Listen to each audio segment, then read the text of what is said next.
Hi there, Nimble Superman, back again. This time, I was thinking about a video to do.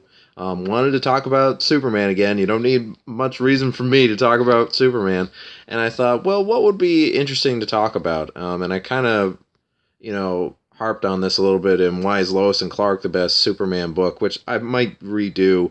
I'm still new to this video thing, so, or making videos, so I might end up redoing that video. But basically, I just end up saying that, like, Lois and Clark is the best Superman book to buy. Like, by a mile. For anybody who wants to read Superman monthly. And that's, like, the only title.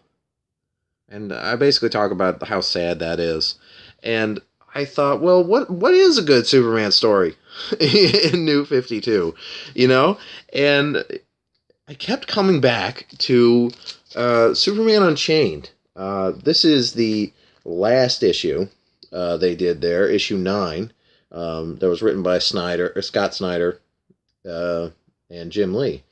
And it was great. I mean, obviously there are some nitpicks here and there that people have about it. I have nitpicks about it. But ultimately, it's the best Superman story from New 52, and obviously the trolls will sit there and say, well, if that's the best Superman has, obviously he's not going to be interesting to read, blah, blah, blah. But, like, I felt like that was legit, like, how you represent the character in a modern setting. Like, I just can't think of any other story that did that better than that. Because, if you looked at Doomed was not a bad concept, but it just dragged on for way too long. There was a lot of the Wonder Woman stuff, which he shouldn't be with Wonder Woman. Just stop it. Yeah, it's just like you look at Superman Unchained, and it just hits all the right points. He looks young. The people at the Daily Planet look young, and it's all so young and vibrant and energetic, and it's like everything looks honestly the way it should. Like, honestly, like, I look at Superman Unchained and I say to myself that this is like basically like the minimum of excitement. Like, that's the way, because, like, I'll go back to, like, I've been reading the Superman books since Grounded. Yeah, because I started on Superman 700. And it was a really confusing time for me to get into the comics because, he was depressed and because of all the things that happened in the New Krypton era. And if you haven't checked out that whole saga, it's actually pretty good. A little bit confusing for new people, but ultimately pretty damn good. And, when I came into Grounded, I was like, oh, geez, this is not the Superman story I want to read. Like, I just got into Superman. Like, I don't want to have to go back to rereading old issues because here's the thing. I don't think people want to do that because right off the bat, you're telling people that you're printing comics that are no good. It's like when you send that message of like, well, if you don't like what we're doing now, go reread this stuff. It's like, so you're basically saying that, like, what you're doing now is no good. Like, you're already telling people that you're making a bad product, right? So, getting back to, like, Grounded, I, at that time, and then New 52 was announced, and I thought, oh boy, this will be great, because now we can start off with Superman fresh. He can be fighting some, like, big time villains, and the stories can get fun and big and interesting, and we can just get back to just good old fashioned Superman stories. And I thought that was awesome because, like, Superman had to go through this whole journey in Grounded to get back to, just being okay again, right? And at the time, I was like, oh, this is boring. But thinking back on it, it's like, yeah, he needed to go through that after what happened in New Krypton. Maybe not as long, but you get what I'm saying, right? So, and at first, it took a while for us to really get a Superman story that we really wanted, because I think at the time, my favorite Superman kind of thing that they were doing was when they brought in Hellspawn.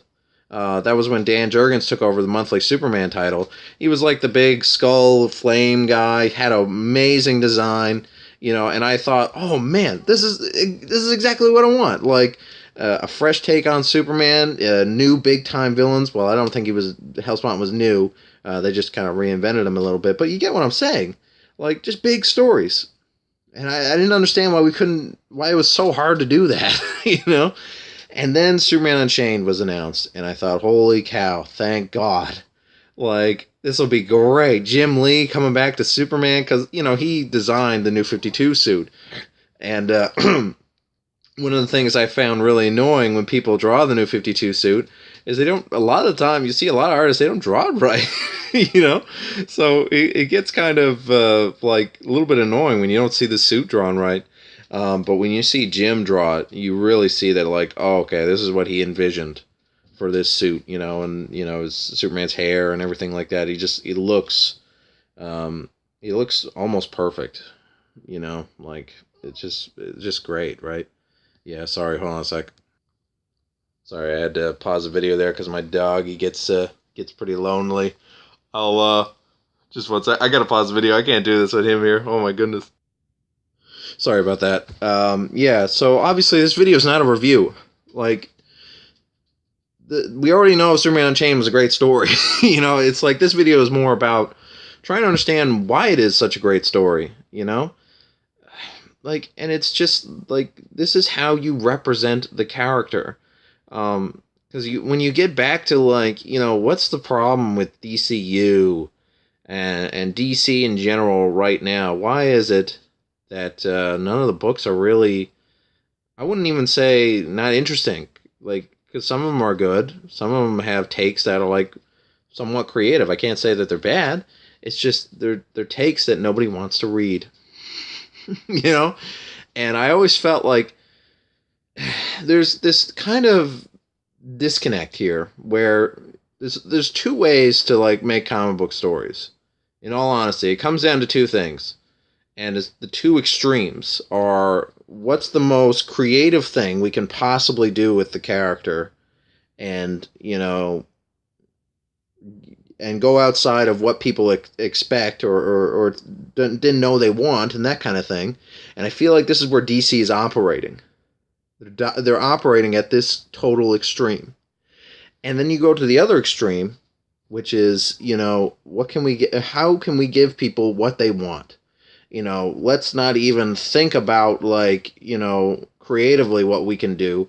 Let's just pump out the same crap, like, every month, every week. Let's just give people what they want, and just go from there.